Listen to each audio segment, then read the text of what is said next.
Well, hello. Thank you so much for being with me today. Well, we are in for a big treat today. We are still studying the 144,000, and the scriptures have so much information about them. We just needed to know where to dig and how to dig for it.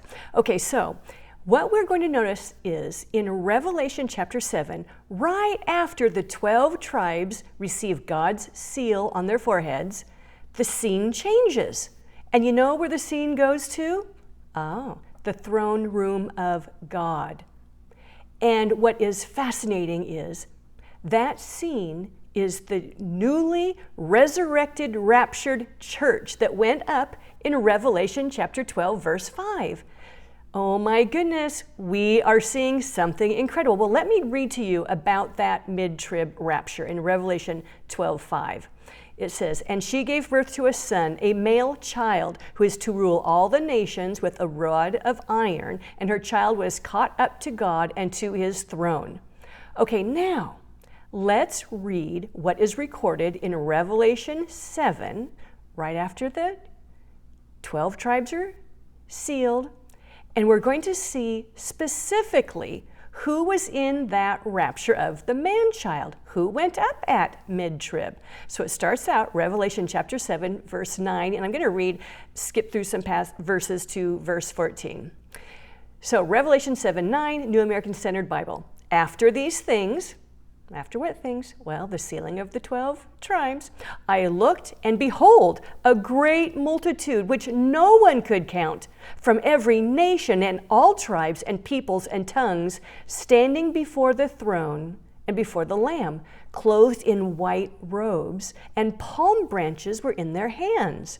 Verse 11, "And all the angels were standing around the throne and around the elders and the 4 living creatures, and they fell on their faces before the throne and worshiped God." Verse 14, "These are the ones who come out of the great tribulation, and they have washed their robes and made them white in the blood of the Lamb." Okay, let's dig in. Let's figure this out. You know, it's really interesting because there in Revelation 7:9, they were wearing white robes. Well, white is the Greek word lukos. It's from the word that means light, brilliant, shining, dazzling, garments of angels. Well, that same word was used at the Mount of Transfiguration in Luke chapter 9, verse 29. And it was while he was praying, the appearance of his face became different, and his clothing became white and gleaming, which means glistening.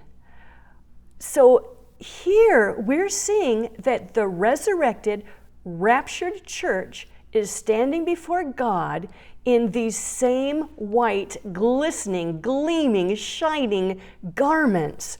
And also we see that it was a great multitude, which no one could count. Well, we're going to figure that out in just a minute. Why can't they be counted? Well, it says here in verse 11, so Revelation 7:11, all the angels were standing around the throne. Well, we know in Luke chapter 20, verse 36, it says that those who are in the resurrection cannot die anymore, and they are like angels. So here we see the resurrected, raptured saints being called angels. So they are standing around the throne, and the elders are standing around the throne, and the 4 living creatures. And it says here in verse 14, these are the ones who come out of the great tribulation. Now, when people read that, they think, that can't be the church. That must be some other group.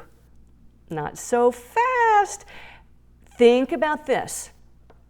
Once the 2 witnesses are slain in Revelation chapter 11, they have finished their 1,260 days of prophesying. That means the first half of the tribulation has officially ended. The day after that begins the Great Tribulation. So you know they were slain when they had finished their testimony. After witnessing and prophesying for 1,260 days, they were slain. They laid in the streets of Jerusalem for 3.5 days. Then they were resurrected and raptured. When they were raptured, that's when the whole church all around the world, they go up. That means the church has to endure the first 3.5 days of the Great Tribulation. Okay? This is why it says in Revelation 7:14 that they came out of the Great Tribulation. And they have washed their robes and made them white in the blood of the Lamb. So it was the blood of the Lamb that made their garments white, glistening, shining, dazzling. Oh my goodness. The book of Revelation is God's SATs. It's a book of questions. It's our spiritual aptitude test. And you kind of have to think of the game Jeopardy, where it provides the answers. We have to ask the questions. So as we are reading through the book of Revelation, we should be asking, why is that? Who is that? Why are they there? Well, why is that placed there? Okay, so this is what we're doing. The book of Revelation is not written in chronological order of how it's going to happen. So we have to figure out, why did God say no one can count this great multitude? Well, God is showing us that he just fulfilled one of his promises to Abraham, which was to make his descendants as numerous as the stars. Let's read that. Genesis 22:17. Indeed, I will greatly bless you, and I will greatly multiply your seed as the stars of the heavens and as the sand which is on the seashore. Well, here in Revelation 7, God just told us he has made Abraham's seed as numerous as the stars of heaven. So God has just shown us he's fulfilled one of his promises to Abraham. Because in Genesis 15:5, God told Abraham, now look towards the heavens and count the stars, if you are able to count them. And he said to him, so shall your descendants be. Well, I don't know about you. Have you ever gone out in your backyard in the summertime on a clear night and just tried to count the stars? Well, Abraham tried too. Yeah, he couldn't count them. You can't count them. They are too numerable.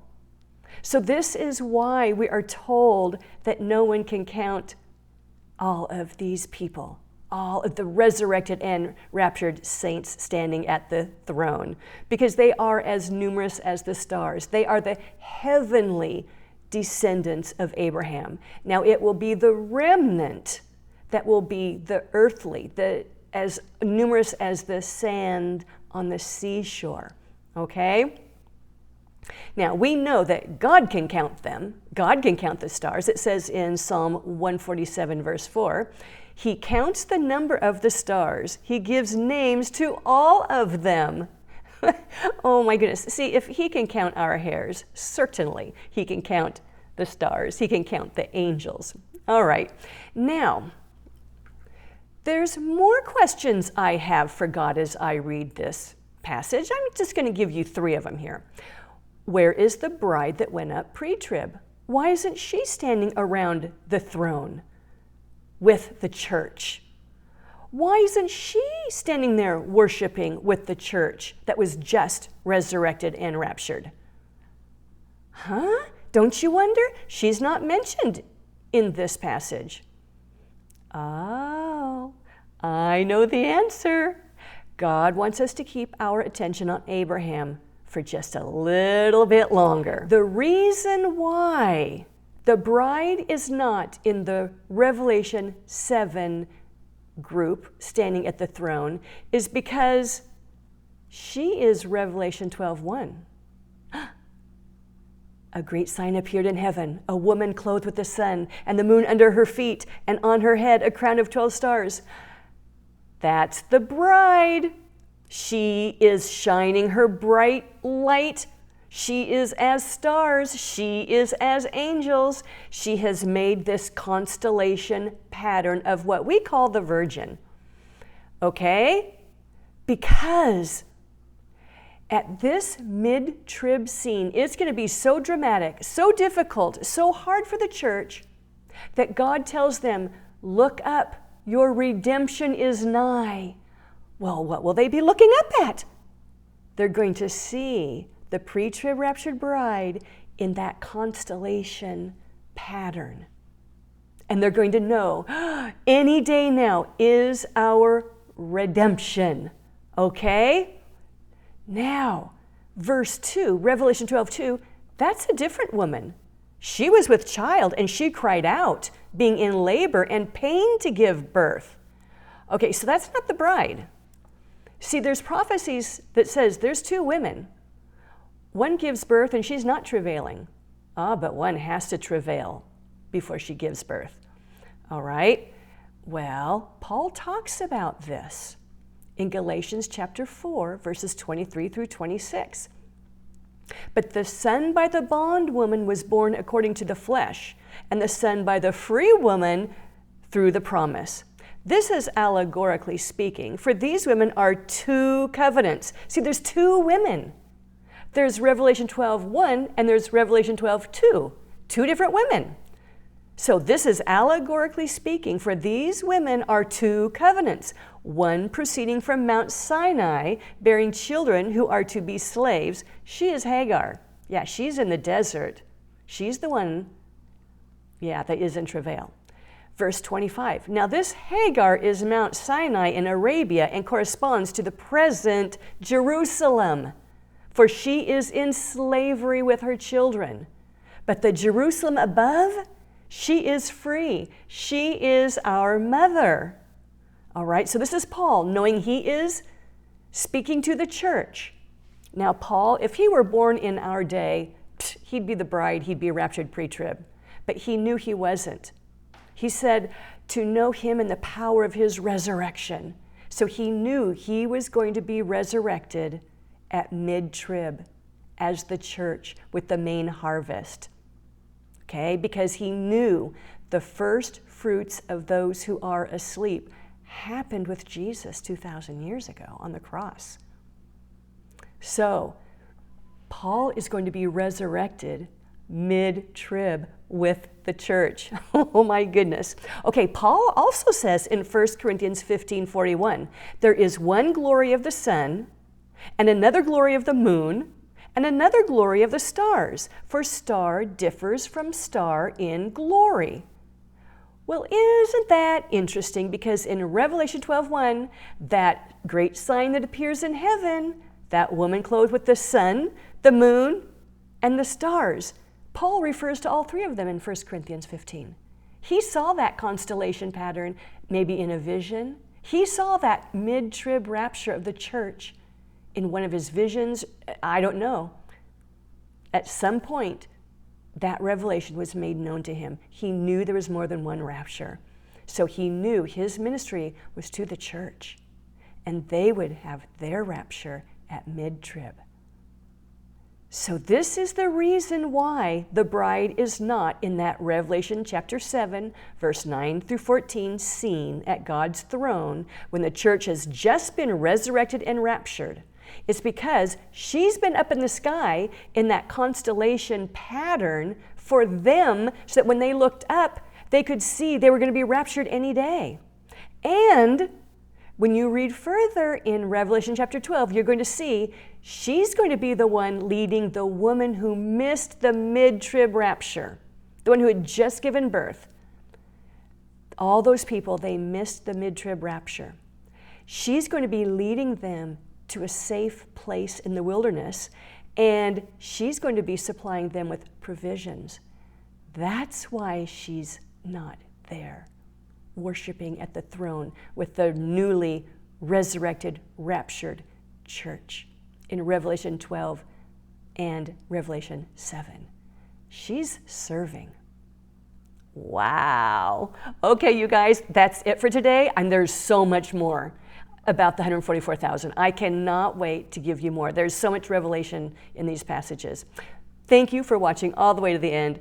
I'll talk to you later. Bye.